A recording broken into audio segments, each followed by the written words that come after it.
Hello guys, আসসালামু আলাইকুম।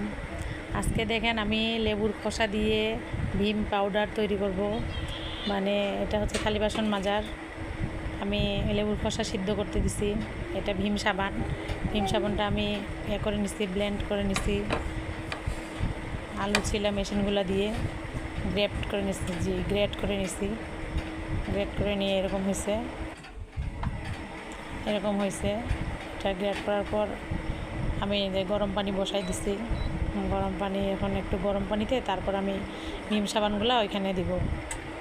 যে লেবুগুলো দেখেন এখনও নাড়াচাড়া দেখাচ্ছি আপনাদেরকে। লেবুর খোসাগুলো এগুলো আমি অনেক দিন থেকে জমাইছি, একটা একটা করে একটু একটু করে জমাই। এতগুলো হয়েছে, আমি ইচ্ছা করে অতগুলো দিছি। অতগুলো না দিলেও সমস্যা নেই, 6টা বা 7টা দিলেও কোনো সমস্যা নেই, কিন্তু আমি বেশি করেই দিছি আর কি।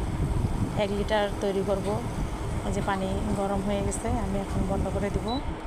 বন্ধ করে দিয়ে আমি এখন ভীম সাবানটা দিব এখানে।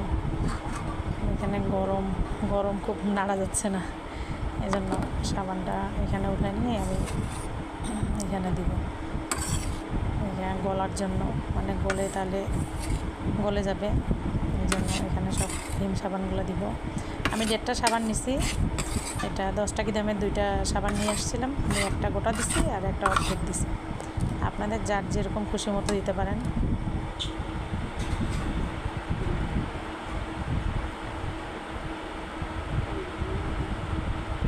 হ্যাঁ গাইস, এটা খুব উপকারী। আমি এর আগেও তৈরি করছিলাম, আজকে প্রথম, তাই না?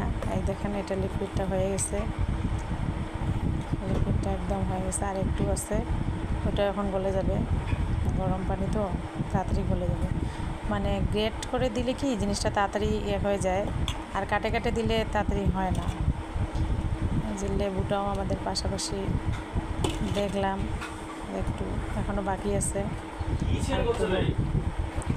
এই যে তুলে দেখাচ্ছি আপনাদেরকেও, আপনারাও দেখেন।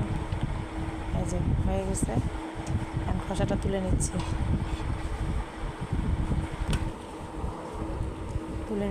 এটা এখন ঠান্ডা করতে দিব ফ্যানের বাতাসে।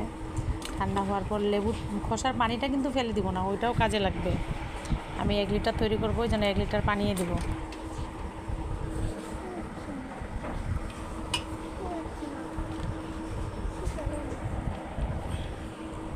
সবগুলো তুলে নিয়ে তারপরে ঠান্ডা করে তারপর ব্লেন্ডার করব।